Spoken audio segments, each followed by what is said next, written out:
Palavra da Verdade, com Hernandes Dias Lopes. Eu peço que você abra sua Bíblia comigo, nesta passagem, neste salmo, neste poema, Salmo 71.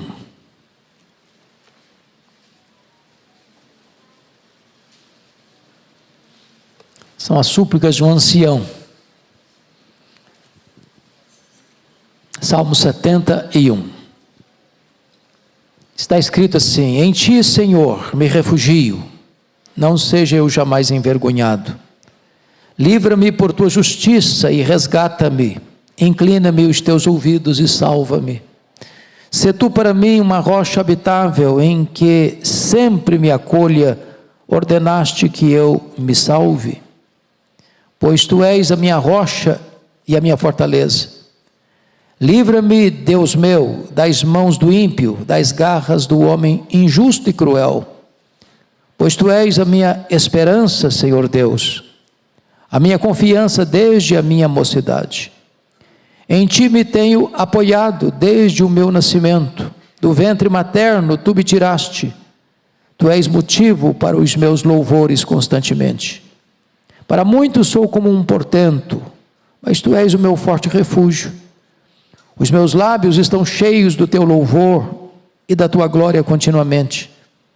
Não me rejeites na minha velhice, quando me faltarem as forças, não me desampares. Pois falam contra mim os meus inimigos, os que me espreitam a alma, consultam reunidos dizendo: Deus o desamparou, persegui-o e prendei-o, pois não há quem o livre. Não te ausentes de mim, ó Deus, Deus meu, apressa-te em socorrer-me. Sejam envergonhados e consumidos os que são adversários da minha alma. Cubram-se de opróbrio e de vexame os que procuram o mal contra mim. Quanto a mim, esperarei sempre e te louvarei mais e mais. A minha boca relatará a tua justiça e de contínuo os feitos da tua salvação, ainda que eu não saiba o seu número. Sinto-me na força do Senhor Deus e rememoro a tua justiça, a tua somente. Tu me tens ensinado, ó Deus, desde a minha mocidade, e até agora tenho anunciado as tuas maravilhas. Não me desampares, pois, ó Deus, até a minha velhice as cansa, até que eu tenha declarado à presente geração a tua força e às vindouras o teu poder.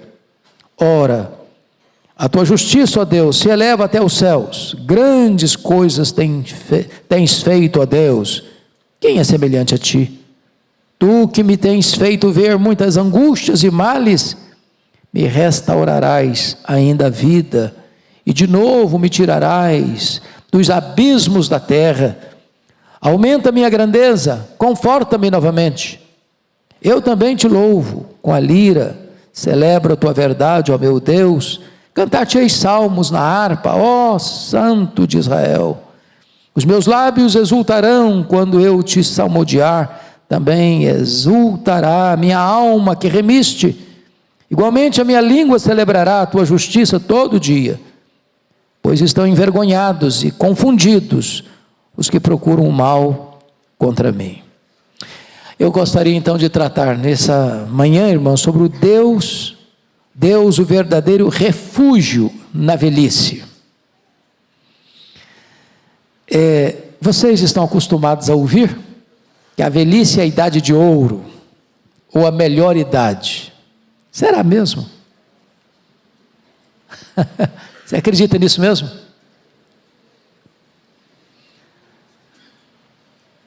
A Bíblia é muito realista quando trata da velhice.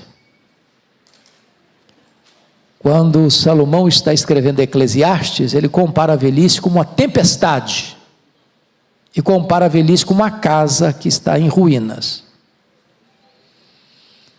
Na velhice tem coisa boa? Claro que tem. Quem não quiser ficar velho, é só morrer jovem. Um dia uma repórter estava entrevistando um homem que estava comemorando 100 anos, e a repórter perguntou: qual o segredo para chegar aos 100 anos? Ele respondeu: só não morrer. A velhice fala de experiência, né? De conhecimento, de maturidade. Mas certamente a velhice tem seus pesos. As pernas ficam bambas, os joelhos ficam trôpegos, as mãos ficam descaídas, os olhos ficam embaçados.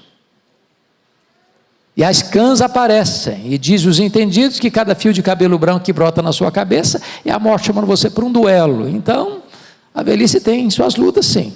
É por isso que o Dr. Billy Graham, no seu último livro, De Volta para Casa, disse que a velhice não é para os fracos. E para mim essa frase valeu o livro dele. A velhice não é para os fracos. Esse salmo foi escrito para tratar da velhice. Esse salmo é o salmo do ancião. E se vocês notaram comigo, não há autoria do salmo. Portanto, é um salmo anônimo. Embora não haja menção do autor,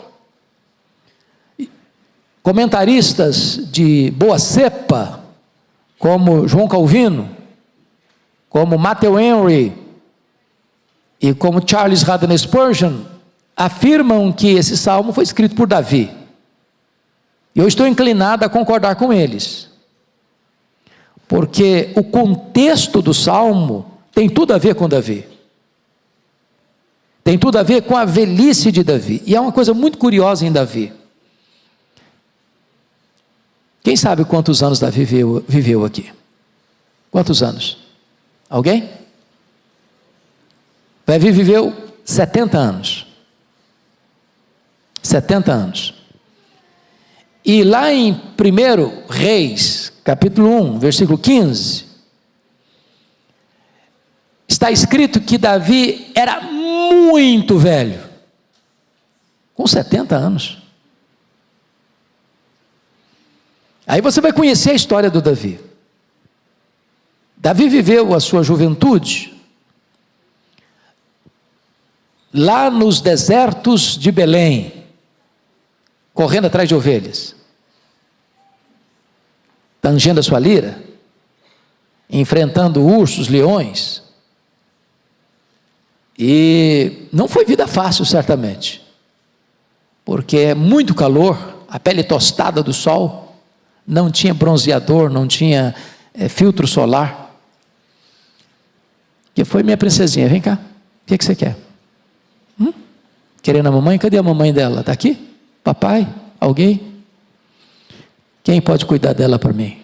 Vem cá, minha princesa, cuida dela para mim, tá bom? Então Davi passa a juventude dele assim. Depois, isso com 20 anos, até os 20 anos.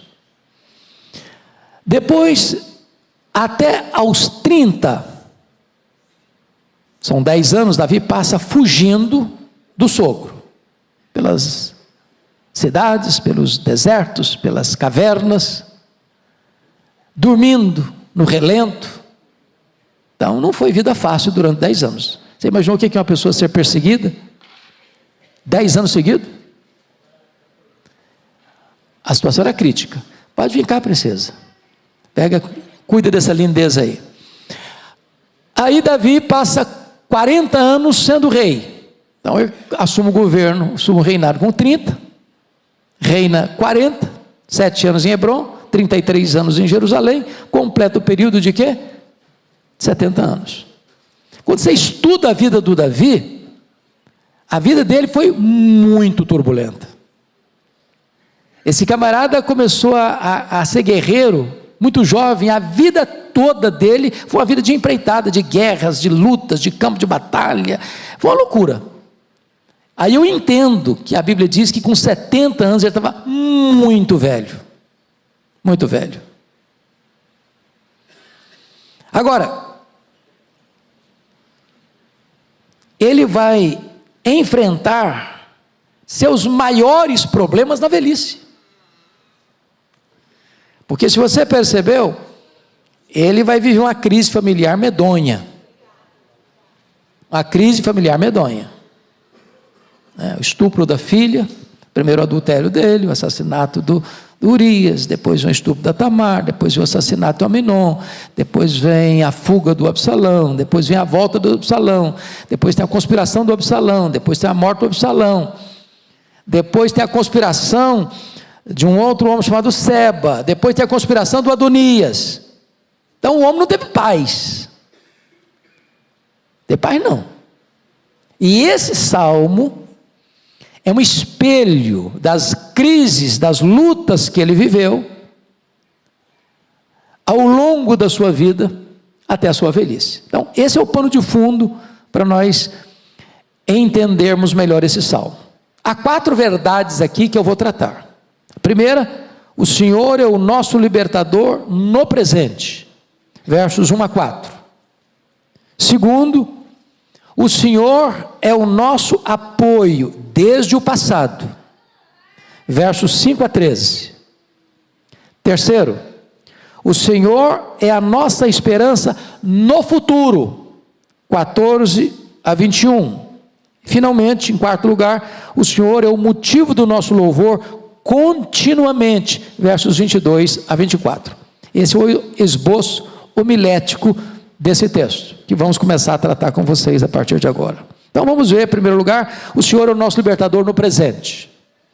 Primeiro ponto, a oração é a arma poderosa dos fracos. Leia comigo o verso 1. Vamos juntos? Em ti, Senhor, me refugio, não seja eu jamais envergonhado. Quem está precisando de refúgio? Uma pessoa fraca. E a oração é para os fracos. Só ora quem se sente fraco. Precisa de quê? De refúgio, de abrigo, de apoio, de socorro, de ajuda.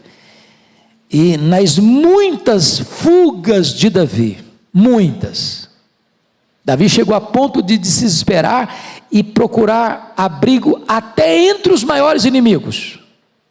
Na primeira feita, ele se fingiu de doido. Da segunda feita, ele quase sossobrou, porque ele estava indo como escudeiro do rei filisteu para atacar Israel. Foi a providência de Deus que o tirou daquela situação. Então Deus o protegeu muitas vezes, para que ele não fosse o quê? Envergonhado. Segundo, a oração não é baseada em méritos, mas na justiça divina. Versículo 2: livra-me por tua justiça e resgata-me, inclina-me os teus ouvidos e salva-me. Ou seja, não chega para Deus e fala: Deus, eu mereço, eu sou um guerreiro, eu sou um fiel, já matei um leão, já matei um gigante, já matei um leão, um urso, um gigante, eu já livrei Israel de tantos riscos, então Senhor, eu tenho uma folha corrida de trabalho, e eu estou aqui pleiteando os meus direitos. Não, ninguém chega diante de Deus reivindicando direitos, com méritos, com a folha corrida de trabalho prestado. Então eu chego diante de Deus já com credenciais, com merecimento suficiente para receber nada. Não, você ora baseado na justiça de Deus e não nos seus méritos pessoais. É isso que Davi está nos ensinando aqui. Terceiro, Deus é a nossa morada mais segura. Versículo 3. Você pode ler comigo 3? Sê tu para mim uma rocha habitável, em que sempre me acolha, ordenaste que eu me salve. Se você perceber e ler 1 Samuel, você vai notar que muitas vezes Davi não via saída. Saul vinha para matá-lo, com 3.000 soldados, escolhidos a dedo, e Davi às vezes está num deserto, às vezes Davi está numa caverna, às vezes Davi está num lugar de campo aberto, e quando parecia que o inimigo ia prevalecer, Deus abria um caminho, Deus abria uma porta da providência, Deus arranjava um jeito desse camarada sair. Só que ele vai orar e vai dizer o seguinte: Deus, não é aquela caverna de Adulão, não é aquele deserto lá perto do Mar Morto, o Senhor é a minha morada. E aqui está um ponto muito bonito, porque aqueles que habitam no esconderijo do Altíssimo é que são protegidos. Não é a tranca, não é o alarme, não é o seguro, não é o guarda-costa, não é o capanga, é Deus que cerca você por todos os lados.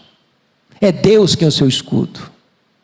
Você só está seguro quando você habita dentro de Deus, quando Deus é a sua morada, quando Deus é a sua fortaleza, quando Deus é a sua rocha habitável.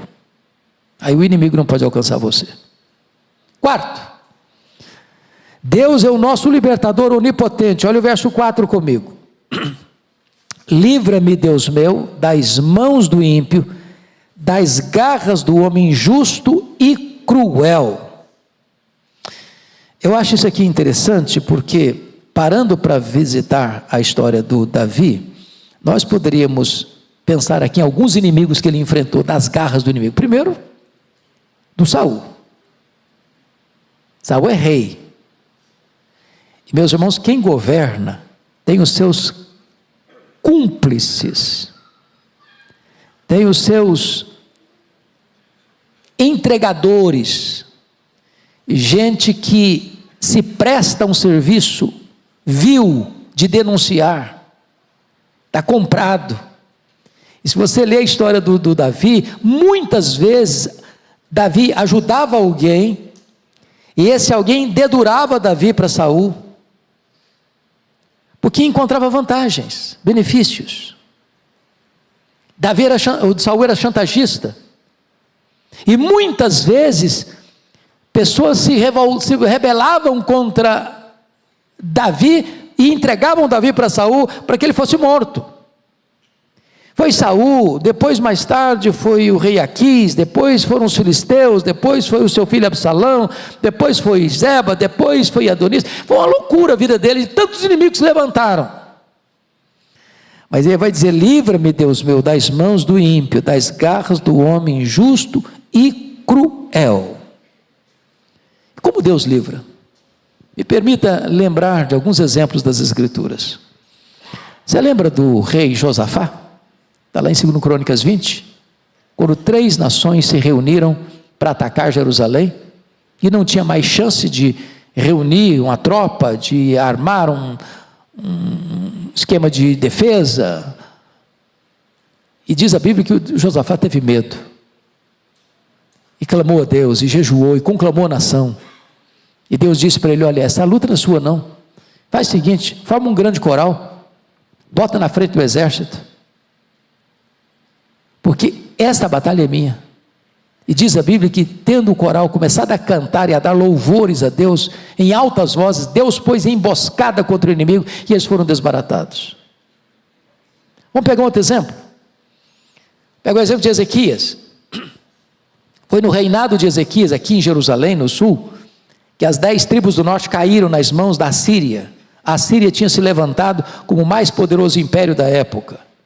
A Síria era um império tão perverso que eles chegavam nas cidades, ao conquistá-las, pegavam os homens, decepavam a cabeça, decapitavam e empilhavam as cabeças na porta da cidade, dizendo: ninguém pode me resistir. E depois de derrubar o reino do norte, das 10 tribos do norte, o rei da Síria se reúne ao redor de Jerusalém com mais de 180 mil soldados. Isso era mais do que a população de Jerusalém. E então o rei Ezequias recebeu um recado para se render, que ninguém podia livrá-lo. E diz a Bíblia que Ezequias ora, que Isaías orienta ele, e que Deus livraria a cidade. E então diz a Bíblia que um único anjo de Deus foi escalado e matou 185 mil soldados assírios ao redor da cidade de Jerusalém, e Deus livrou Jerusalém. Deus ainda é o mesmo, Ele traz livramento para nós. Às vezes você vê, às vezes você não vê. Se nós pudéssemos ter olhos para ver no mundo espiritual, que a Bíblia chama de regiões celestes, quantas tramas são orquestradas contra nós. Quantos livramentos você já teve, seja no trânsito, seja na cidade, seja no seu trabalho, seja nas suas idas e vindas, e você nunca tomou conhecimento. O nosso Deus ainda livra do perverso, do iníquo, para nos dar salvação. Pensa em Pedro, condenado à pena de morte pelo rei Herodes Agripa I. aguardando só terminar a festa da Páscoa para executá-lo. Deus manda um anjo que liberta Pedro, e Deus manda outro anjo que mata o rei Herodes. Deus muda o quadro, Deus reverte o resultado, Deus vira a mesa.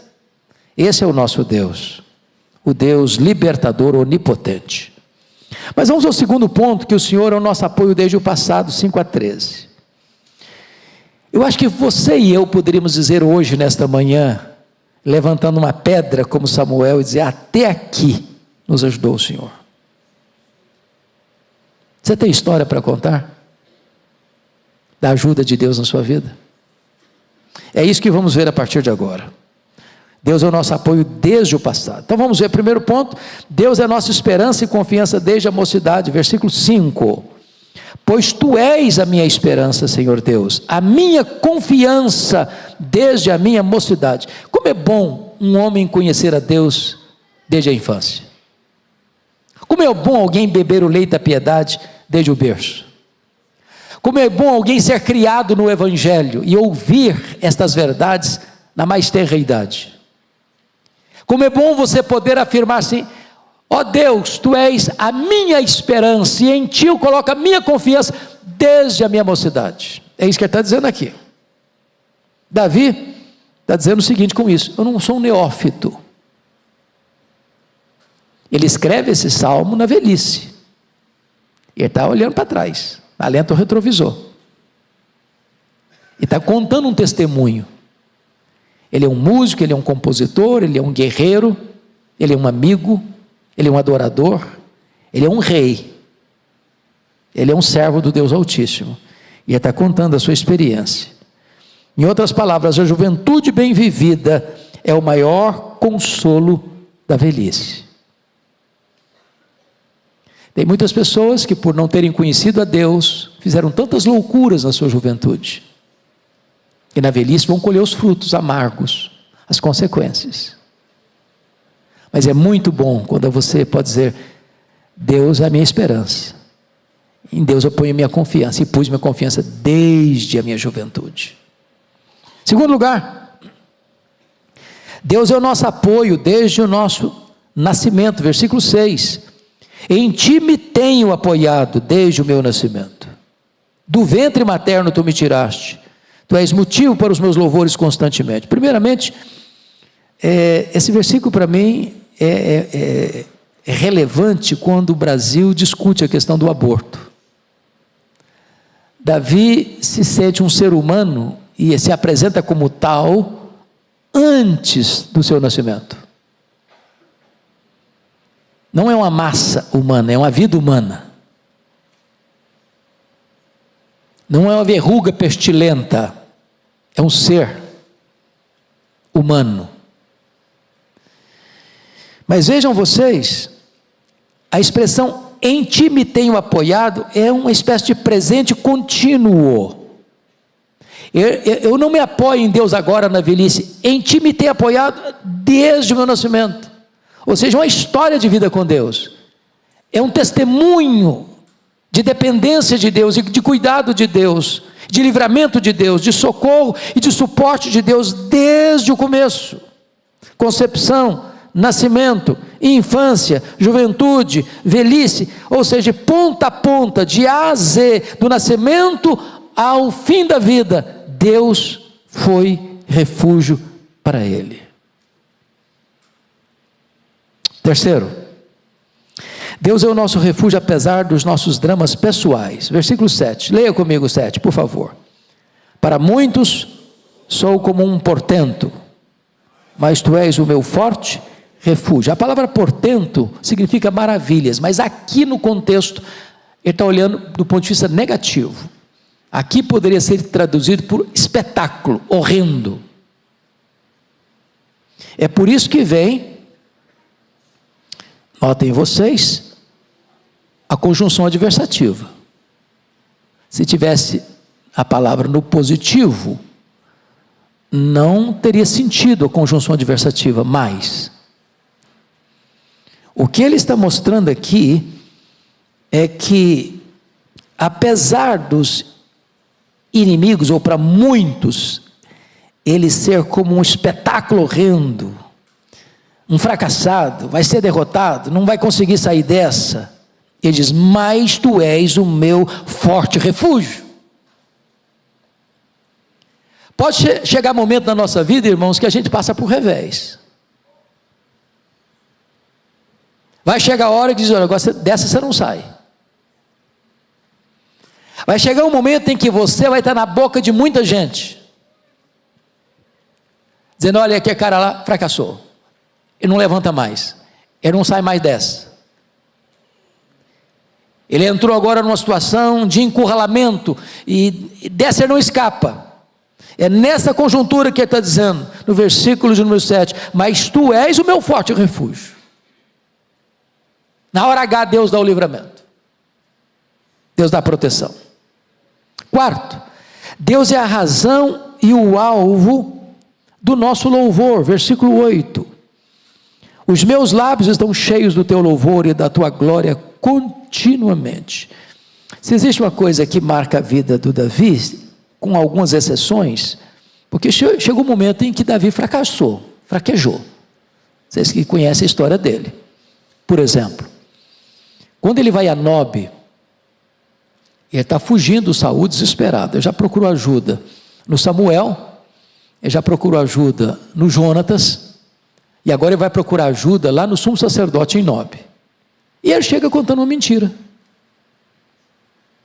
Me enviaram uma missão secreta, tem que deixar meus homens com as armas e tal, contou uma lorota lá, pediu ajuda, pediu comida, pediu arma. Ele que tinha derrotado o gigante Golias, não é que Deus salva não com espada, não com lança, não com escudo, agora está querendo uma arma, e pega exatamente a espada do Golias, que estava guardada lá, fraquejou. Consequência do fraquejo dele, 85 sacerdotes morreram, ele se sente culpado por isso. Ele fraquejou quando ele buscou abrigo, asilo lá no território filisteu em Gate, e quando ele percebeu, ele estava preso, sob custódia, no território do inimigo, na casa do inimigo, e esse fingiu de doido, começou a babar, vazar saliva pela barba, esgravatando nos postigos. O rei falou: esse cara está doido, esse cara não oferece perigo não, manda esse cara embora, está biruta da cabeça. Incredulidade. A pior de todas dela, para mim, foi no capítulo 27, quando ele vai buscar, já desesperado de tanto fugir, vai buscar abrigo lá de novo entre os filisteus, passando a imagem, a ideia de que ele tinha mudado de lado, que ele tinha desertado de Israel, que ele estava se filiando aos filisteus para guerrear contra Israel, tinha virado a casaca, e ele mentiu esse tempo todo, mais de um ano, guerreando as guerras de Israel, mas dando um relatório para o rei Aquis, estava guerreando as guerras filisteias. Então Davi teve momentos de fraqueza. Você não tem, não? Mas aqui, apesar dessas horas de fraqueza, ele vai dizer: os meus lábios estão cheios do teu louvor e da tua glória continuamente. Porque também Davi tinha um ponto, ele é um camarada que, ao ser confrontado, ele baixava a cabeça. Ele não era como Saul. Saul era confrontado e dava desculpa, era confrontado e botava a culpa nos outros. Davi não, ao ser confrontado: não, eu pequei, não, eu errei, vamos recomeçar.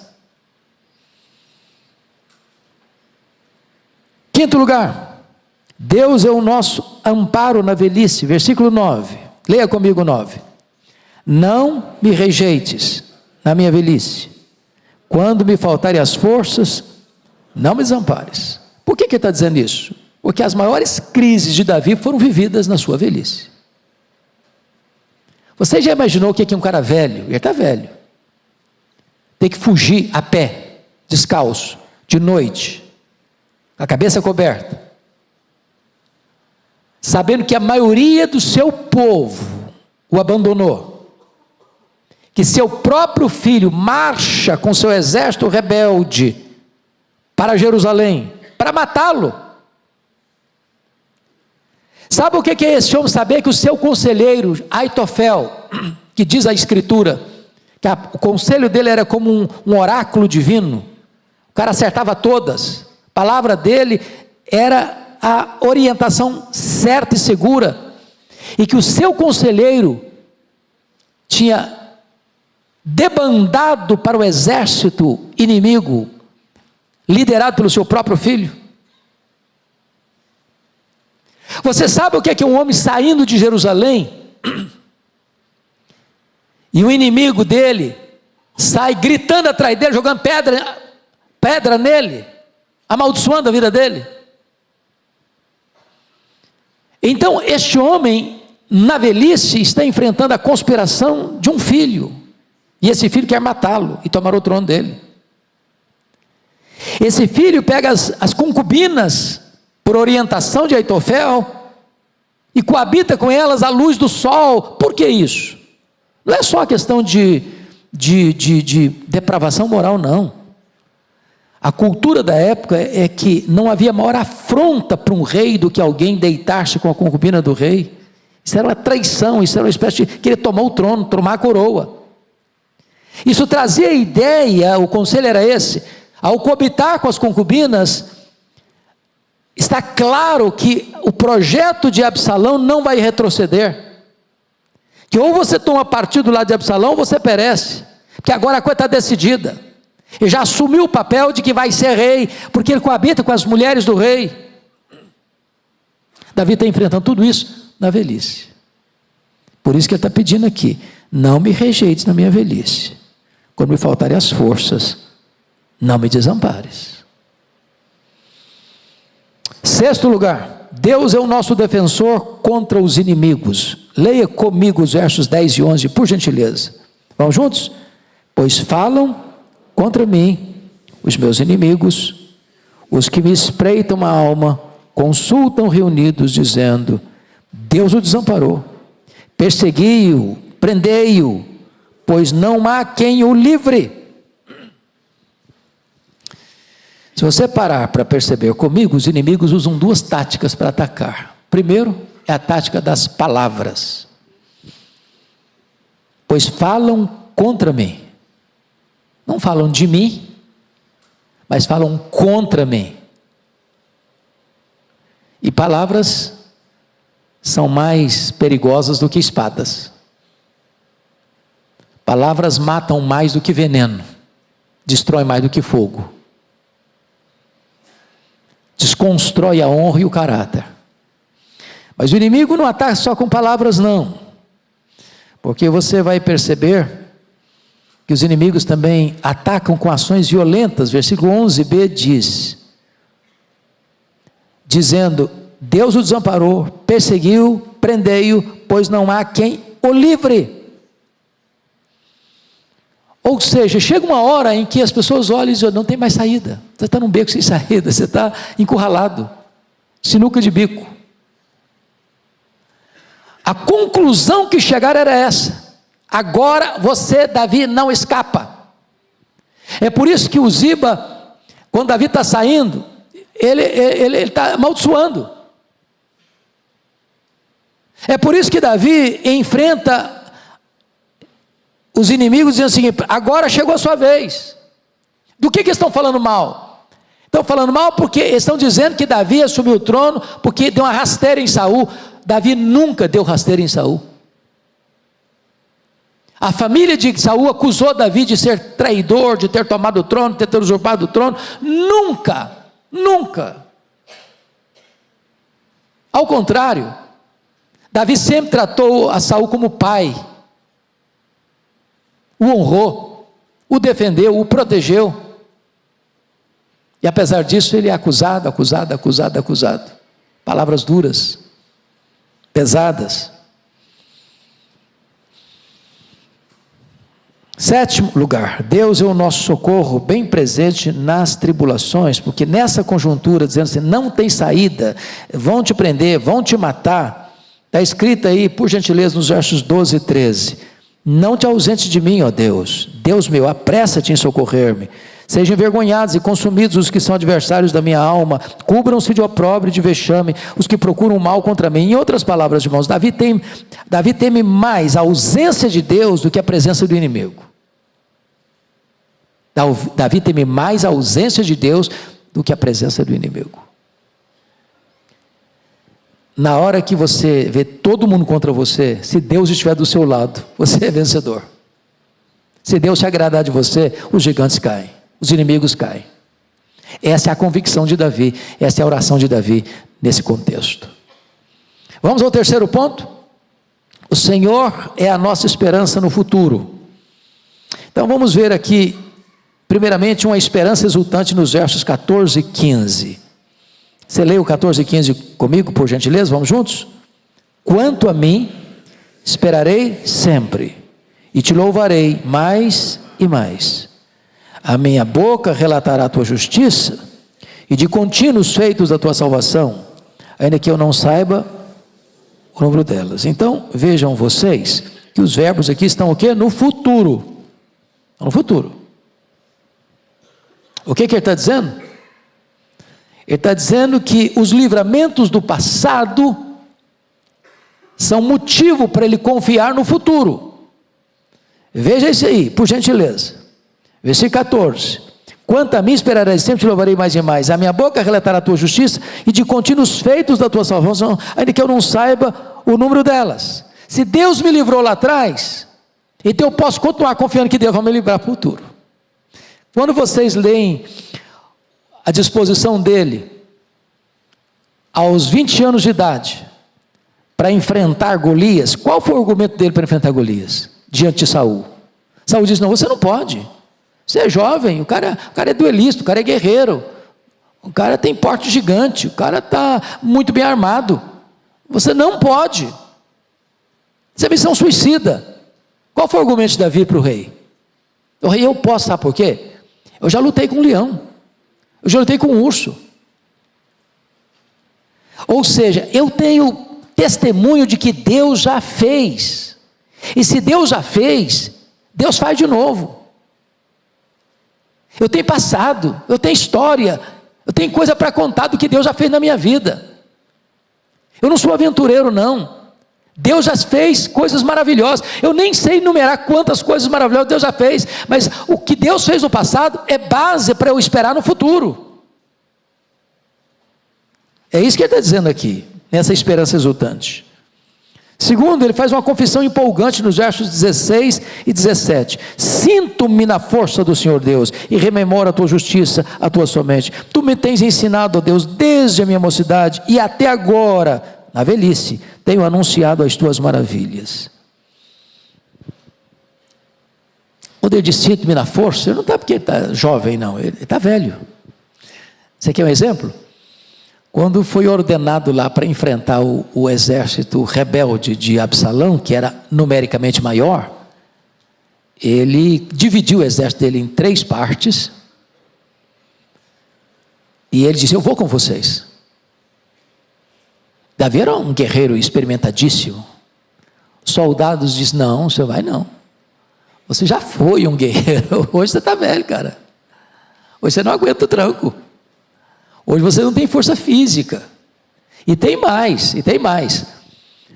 Qual foi o conselho do Aitofel para matar Davi?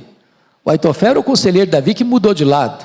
O Aitofel disse para Absalão, se você quer, me dê 12 mil homens e eu mato Davi essa noite. E eu não vou matar soldado não, vou fazer uma guerra tática, vou fazer uma guerra de inteligência, eu vou me infiltrar com 12 mil homens, ele está cansado, ele está desesperado, está todo mundo enfraquecido, está todo mundo abalado emocionalmente, eu me infiltro e mato só o Davi, não precisa matar ninguém, é matar a cabeça, e aí os soldados virão todos para o seu lado.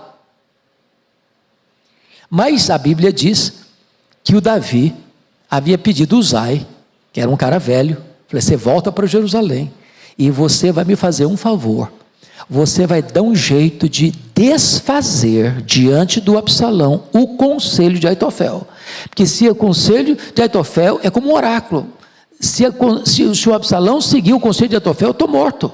Então você vai entrar lá, vai se infiltrar lá, e vai dar um jeitinho de dar uma mudada no conceito de conselho, você vai superar o conselho de Aitofel. E claro que a mão de Deus está no negócio. Aí o Uzai foi chamado. E o Absalão perguntou: mas por que você mudou de lado? Você não era fiel ao meu pai? Não, mas agora eu sou fiel ao rei. Palavras duplas, não falou qual rei. Dessa vez, o Absalão, o Aitofel não foi bom conselheiro, não. Você sabe que o seu pai é guerreiro. Você sabe que ele está com uma ursa feroz. Você acha que o Davi iria dormir junto com seus soldados? Você está maluco? Ele está escondido uma hora dessa.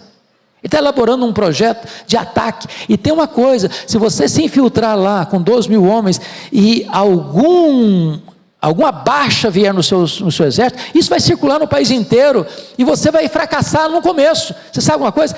Tem que ter tempo. Você tem que reunir todo o exército da nação, de cima a baixo, de Dan a Berseba, de norte a sul, e você vai juntar um exército tão grande, tão grande, tão grande. E tem mais, Absalão: você é o líder, você vai na frente, você é o grande general, você é o cara. Encheu a bola do Absalão, dando tempo para Davi se articular, montar uma estratégia.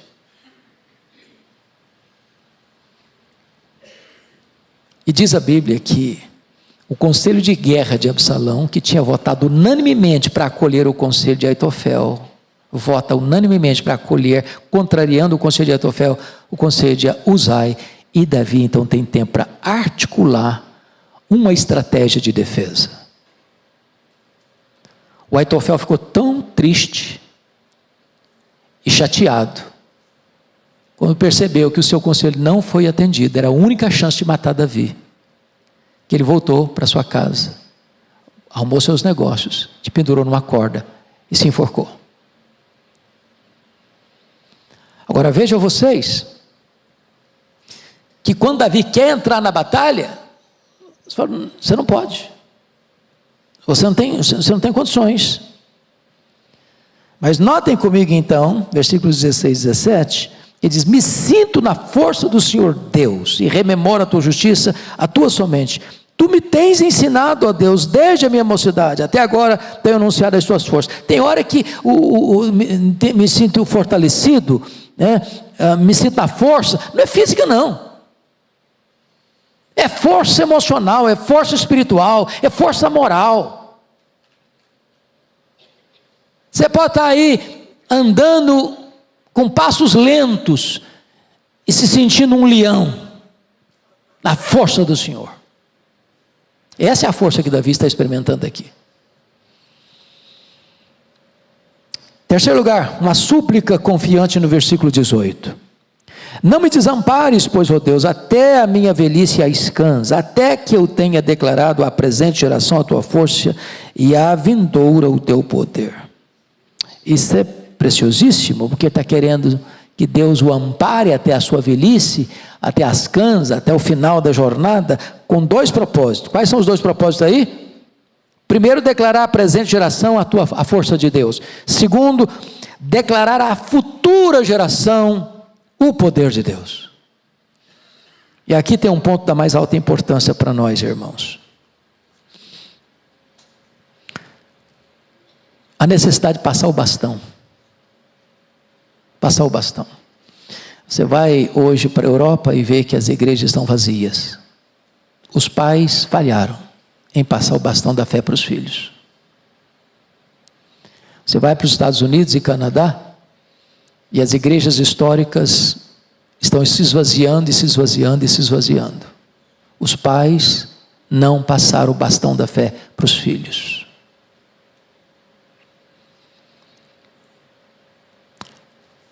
Você vê igrejas aqui no Brasil que estão minguando, denominações que estão murchando. Os pais não passaram o bastão da fé para os filhos. Nessa viagem agora, nós fomos muito impactados ao visitar Torre de Pelice, perto de Turim, na Itália, onde tem ainda o remanescente dos valdenses. Eu não sei se os irmãos já leram sobre os valdenses, mas o movimento valdense começa em 1173, em Lyon, na França, com Pedro Valdo. Pedro Valdo era um rico comerciante, e ele, lendo as Escrituras, cópias das Escrituras, porque está falando de antes da imprensa, a imprensa veio em 1450, se converteu, abriu mão da sua riqueza para tornar-se um pregador itinerante. Logo em 1173, ao começar esse movimento de reavivamento, ele foi considerado herege pelo Papa e perseguido pelo Papa. E eles entendiam uma coisa: não tem como levar esperança para as pessoas, a não ser que você ensine Bíblia para as pessoas. Eles começaram a treinar pregadores itinerantes chamados os barba, os tios. Agora escute isso: eles memorizavam a Bíblia, literalmente memorizavam a Bíblia. Haviam poucas cópias de Bíblia, e para você ter uma ideia, uma cópia de uma Bíblia custava o salário de um trabalhador durante um ano inteiro. Nas perseguições daqui, dali, da acolá, muitas vezes o Papa conseguiu queimar todas as cópias de Bíblia que eles tinham, mas eles tinham a Bíblia de cabeça, e conseguiam copiar tudo de novo. A maior coisa para eles era ensinar os filhos a fé, passar o bastão da fé para os filhos. Memorizar a Bíblia. Eles ficaram 400 anos na clandestinidade, sem poder dizer nós somos os valdenses, porque eles viviam escondidos, pregando a palavra de Deus. Quando chega a reforma, no século XVI, eles saem da clandestinidade e se associam à reforma calvinista. Guilherme Farel, que recebeu Calvino em Genebra, reuniu-se com eles muitas vezes, e eles mantiveram a sua fé acesa, perseguidos e massacrados. Depois você entra no Google e leia sobre a Páscoa que aconteceu em 1655, nessa região de Torre de Pelícia, onde o Duque de Saboia deu uma ordem para eles, ou se juntarem à igreja romana, ou abandonarem suas casas e suas terras. Deu 20 dias para eles fazerem isso, mas era uma traição. Eles não voltaram para a igreja romana, eles deixaram suas casas, suas terras, subiram os Alpes gelados, era inverno, com seus velhos, seus doentes, suas crianças. E quando eles estavam lá, achando que estavam em segurança, o Duque de Saboia deu uma ordem para eles serem massacrados. 4 horas da manhã, naquilo que era chamada a Páscoa deles, os algozes chegaram e decapitaram os homens, jogavam as crianças com a cabeça na pedra, cortavam os braços, as pernas, deixavam sangrar até morrer, pegavam as jovens, estupravam as jovens na frente de seus pais, pegavam os homens e amarravam nas árvores dos seus quintais e cravejavam o coração deles com setas. Naquela noite foram mortos 1.700 pessoas, um massacre. Isso revoltou a Europa, os reformadores deram apoio para eles, Oliver Cromwell na Inglaterra os apoiou, os recebeu, e eles voltaram oportunamente para sua terra, para essa região de Pelícia. E está lá na igreja uma grande frase na parede: estamos de volta para defender a nossa fé, para pregar o Evangelho, e seremos fiéis a Deus até a nossa última gota de sangue. O que é importante, irmãos, aqui é esta ideia aqui de falar às futuras gerações, ensinar os nossos filhos, passar esta fé, passar esse bastão. Porque se nós falharmos em passar o bastão da fé para os nossos filhos, isso é uma corrida de revezamento. A geração que saiu do Egito morreu no deserto, a geração que nasceu no deserto entrou na terra prometida, a geração que nasceu na terra prometida não conhecia Deus mais. Então esse é um ponto vital que esse texto está nos ensinando. Versículos 19 e 20, confira comigo um testemunho vibrante. Vamos ler juntos comigo? Ora, a tua justiça, ó Deus, se eleva até os céus. Grandes coisas tens feito, ó Deus. Quem é semelhante a ti? Tu me tens feito ver muitas angústias e males, me restaurarás ainda a vida. O que ele está dizendo?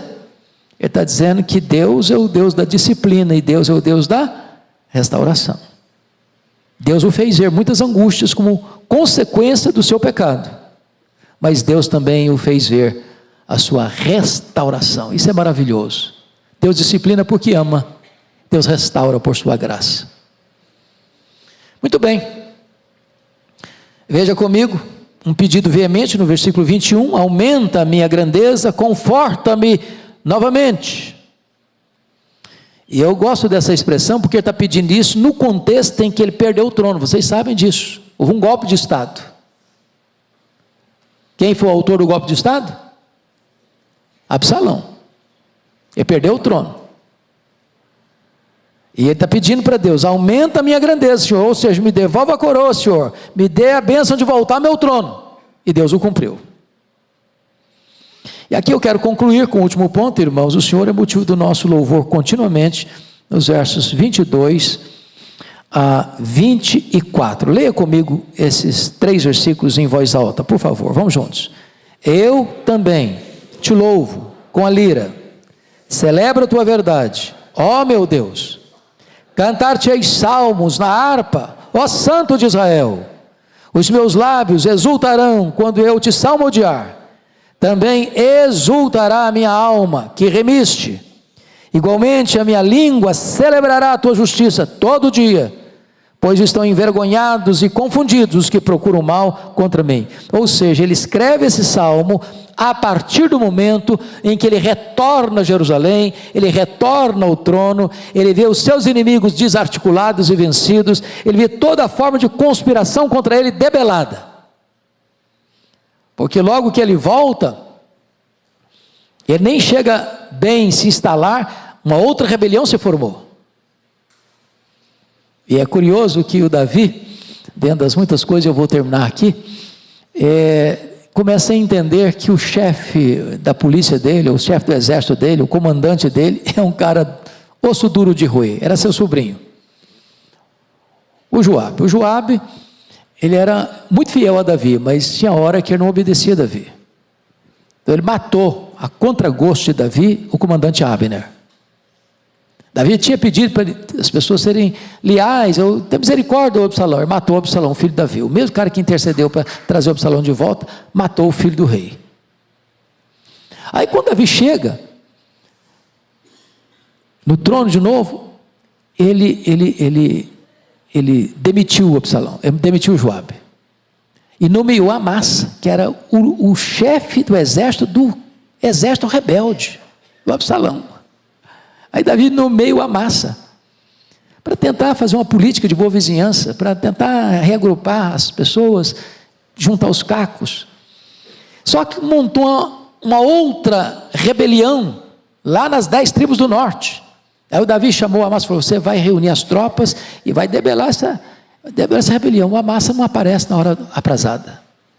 Aí o Davi nomeia o irmão do Joabe para comandar. Só que o Joabe era muito forte. Quem vai liderar e vencer essa rebelião é o Joabe.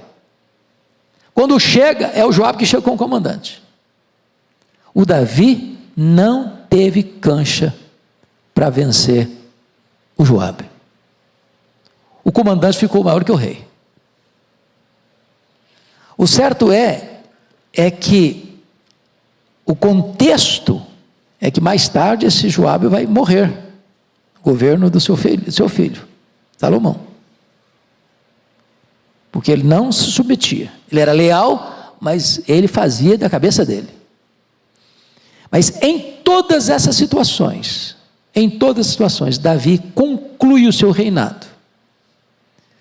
não permitindo que Adonias se rebelasse, cumprindo o propósito que Salomão seria o seu sucessor, e encerrando a sua carreira, dizendo para Salomão: ser homem e age. E Salomão assume o trono. E Davi, aos 70 anos de idade, muito velho, morre. Mas morre como? Com louvor nos seus lábios. Essas palavras finais, dos versos 22 a 24, retratam para nós o epílogo desta história, desta saga, desta biografia de Davi. Eu te louvo com a lira, eu celebro a tua verdade, ó meu Deus. Eu vou cantar salmos na harpa, ó Santo de Israel. Os meus lábios exultarão quando eu te salmodiar. Também exultará a minha alma que remiste. Igualmente a minha língua celebrará a tua justiça todo dia, pois estão envergonhados e confundidos os que procuram mal contra mim.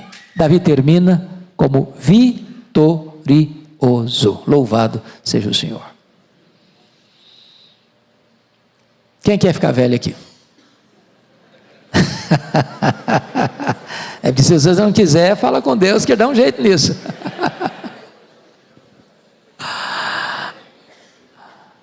Pois é, que Deus nos ajude a atravessar os anos da nossa vida confiando em Deus. Se a gente der uma escorregada, Deus disciplina, mas Deus levanta de novo. Põe a sua confiança no Senhor. E você não pode envelhecer sem passar o bastão da fé para os seus filhos, para essa geração. Você não pode envelhecer bem sem você falar para as futuras gerações acerca do seu Deus, acerca do Senhor Jesus, acerca da nossa salvação. Vamos ficar em pé? Vamos orar.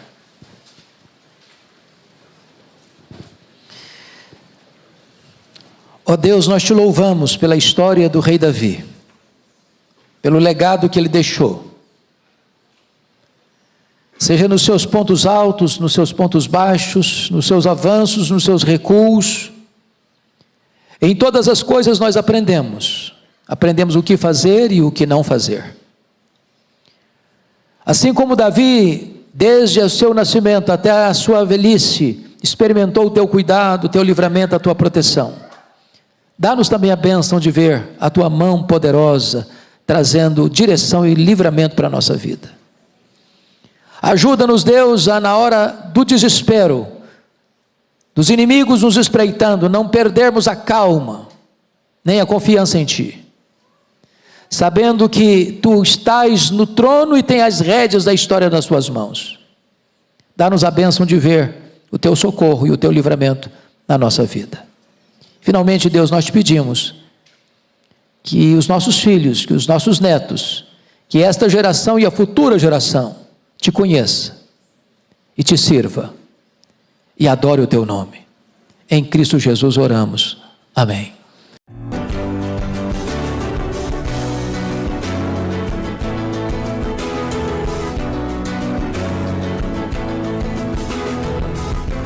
Palavra da Verdade, com Hernandes Dias Lopes.